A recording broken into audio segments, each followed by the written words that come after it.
অযথা এসব আলতু-ফালতু ভিডিও করার কোনো প্রয়োজন হয় না। এসব ভিডিও করে তোরা কখনোই কোনো ইনকাম করতে পারবি না। তার চেয়ে বরঞ্চ তোরা গার্মেন্টস কর, ঢাকায় যা। ঢাকায় গেলে কিছু করতে পারবি।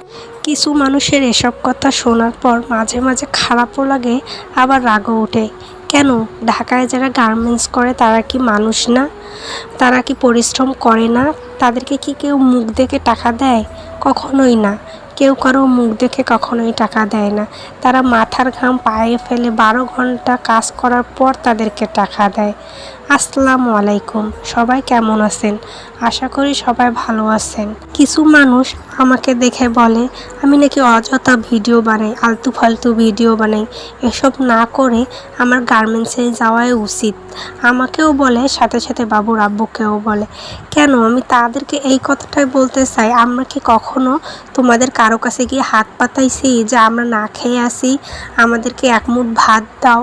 কিংবা আমার বউ কিংবা বাচ্চা না পড়ে আছে, তাদেরকে একটা কাপড় দাও? আমি কিংবা বাবুর আব্বু তো কখনো কারো কাছে হাত পাতাই নাই। আর তাছাড়া বড় কথা হলো, আমি ভিডিও বানাই নিজের শখে, নিজের ইচ্ছায়। আমি এখান থেকে ইনকাম করার উদ্দেশ্যে যে ভিডিও বানাই সেটা না।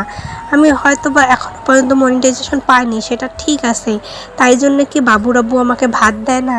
আমার বিয়ের 2.5 বছর পার হয়ে গেল, বাবুর আব্বুকে আমাকে না খেয়ে রেখেছে? না খেয়ে তো রাখেনি। আমাকে 3 বেলা সুন্দরভাবে খাইয়ে ভালো কাপড় চোপড় পরিয়ে রাখছে। তো ফেসবুক থেকে ইনকাম করে যে আমাকে চলতে হবে সেটাও না। এটা ঠিক, বাবুর আব্বু খুব অল্প বেতনে একটা চাকরি করে, সেখান দিয়ে আল্লাহর রহমতে আমাদের চলে যায়। আর ভিডিও বানানোর কথা যদি বলি, সেটা আমি শখে বানাই, ইচ্ছা করে বানাই, আমার ভালো লাগে তাই বানাই। এজন্য যে মানুষের কত কথা শুনতে হয়। আমি বলি, কেউ যেহেতু সাহায্য করে না একটা পয়সা কিংবা কোনো কিছু দিয়ে, তো তাদের এত বড় বড় কথা কেন? আমরা কি করব কিংবা কি করব না সেটা তো তাদেরকে বলে দিতে হবে না। সবাই নিজের ভালো নিজে বোঝে। আমার যেটা ভালো মনে হচ্ছে আমি সেটাই করতেছি। আমার ভিডিও বানাইতে ভালো লাগে তাই আমি ভিডিও বানাই।